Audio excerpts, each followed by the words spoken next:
WNAX.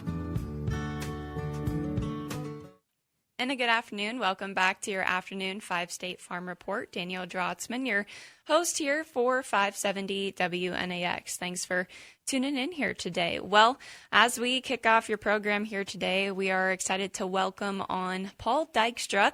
He is the Director of Supply Management and Analysis with Certified Angus Beef. So, Paul, it's a pleasure to visit with you here today and get you on WNAX. So, how are you today?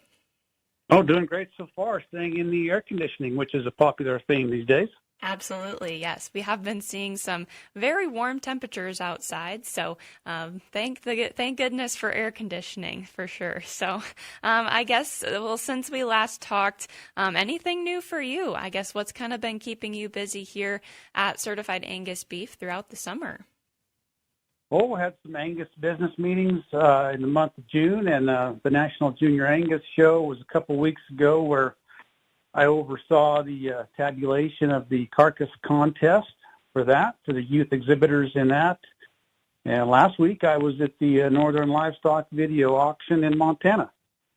So definitely a little bit of traveling for you this summer. So that's got to be fun and definitely keeps you busy. So I guess, we're going to just talk about kind of market trends here today and, kind of how Certified Angus Beef maybe fits into kind of what we're seeing in the markets at the moment. So, recently, I guess we have kind of seen a dip in our cattle futures over the past month.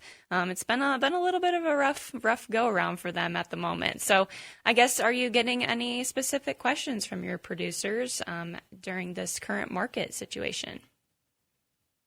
Well, I think there's been plenty of commentary and analysis about the futures action in the last month or so, Danielle, with kind of the funds activity and speculators kind of exiting those long positions quite a bit, kind of driving that lower. So I think really the questions and commentary that I'm getting in the last little bit here are what to expect in the second half of the year, particularly as it relates to, well, both fed cattle as well as the feeder calf market. And of course, nobody has the answers. That'd be nice if we did, but lots of discussion about that and the whys and the wherefores as to the border reopening here later in August in a phased scenario and some of those kinds of things and what the impacts might be to the market. Those are the questions that I'm getting, and wish I could answer with more clarity and certainty, but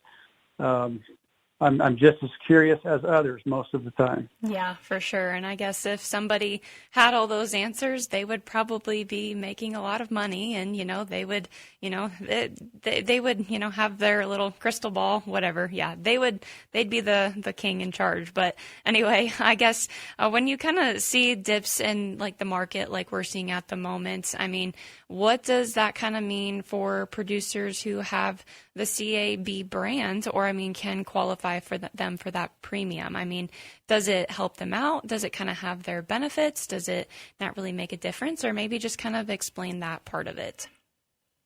Well, those producers that have cattle that are more likely to reach a high percentage of those carcasses making it into certified Angus beef, they really kind of have a higher quality product than the average, and a bit of you call it a little bit of an insurance policy, but that's really what I have referred to it as historically, that higher quality cattle typically do quite well on the market. Now, of course, regardless of quality, all cattle as a commodity kind of ride up and down with what the baseline values of the market are. So nobody's immune to shifts in the overall cattle and beef complex, but folks that have cattle that are really higher carcass quality type cattle that meet our standards, they've got a little more value there, a little more premium available to them there. So that's the nice part of our program, and it's to their benefit that they've bred the cattle that will command a little bit higher end of the market.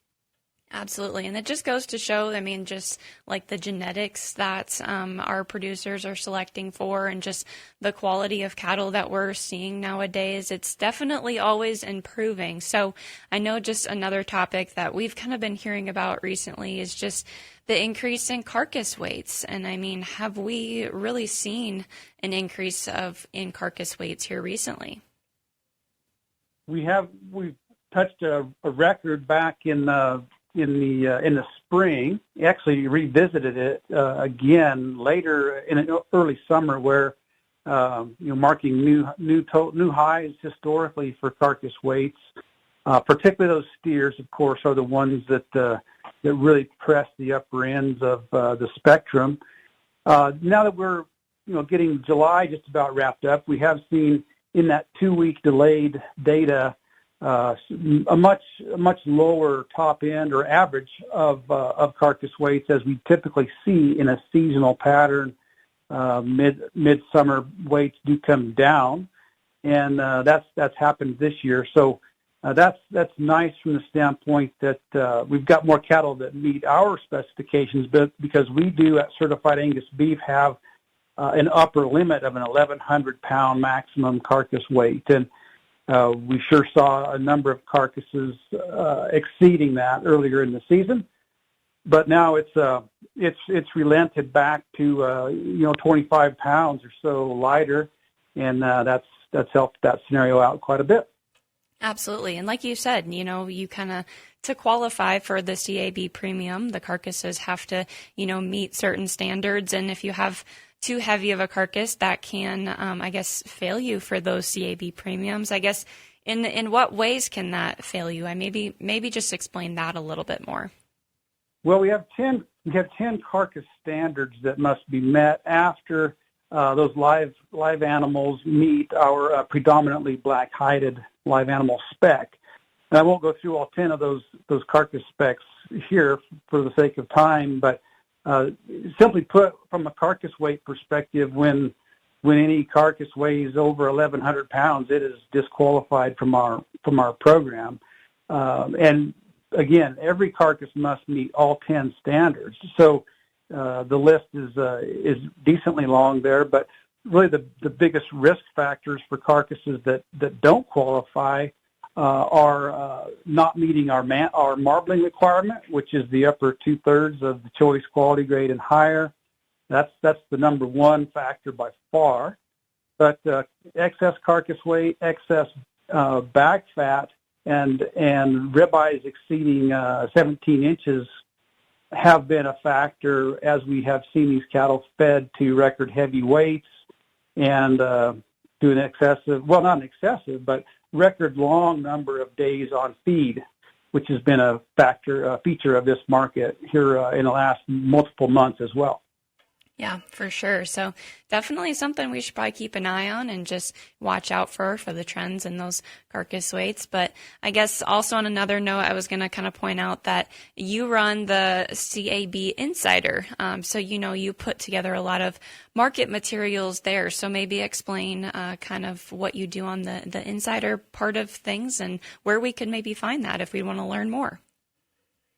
Yes, thanks for mentioning that, Danielle. I do author the CAB Insider newsletter, which comes out every 2 weeks, and that's available via email for folks that want to sign up. And we just try to talk about the markets in general, which of course that information is pretty widely available from multiple sources these days, but also try to dive into some other topics that are more specific to trends in the downstream end of the business in terms of carcass outcomes, trends even beyond the packing plant to the end users, and what we're seeing as far as demand signals and how premiums and discounts are being applied out through the end product, and trends that really just try to encompass and cross the different sectors of both the live animal and the product supply chain. So that's what at least I endeavor to do. And folks can access that very easily by going to our website, which is cabcattle.com, and go under the news tab and find there where it says CAB Insider, and they can sign up to have it delivered directly to their email inbox every 2 weeks.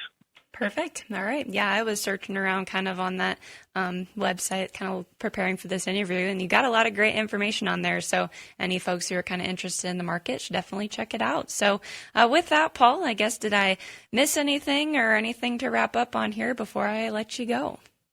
No, I think we've kind of covered the topics that are timely for this week. Perfect. Okay. All right. Thank you again for visiting with us here today. It was a pleasure to get you on. So you have a great rest of your day and have a great weekend. So thank you. All right. Thanks so much, Danielle. Perfect. All right. That's Paul Dykstra. He is the Director of Supply Management and Analysis with Certified Angus Beef, joining us here today on 570 WNAX. Well, we'll take a quick break. We'll take a look at your ag weather and then take a look at your markets here at the bottom of the hour. So stay tuned. The voice of the Midwest.